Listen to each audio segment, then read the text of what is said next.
Okay, we are going to tie a slipped overhand knot. To do so you will start by making the underhand cross. Then make a loop next to your undercross.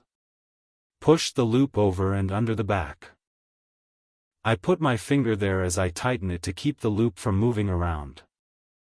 That's it. You made a slipped overhand knot. It is an easy one. It makes a decent temporary stopper knot. It can also be good if you just want to hold on to something.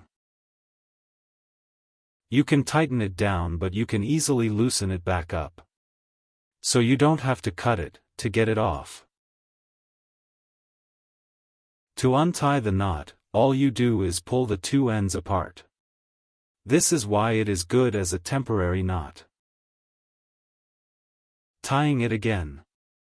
Make a cross under, form a loop, go over, go under, and tighten it down.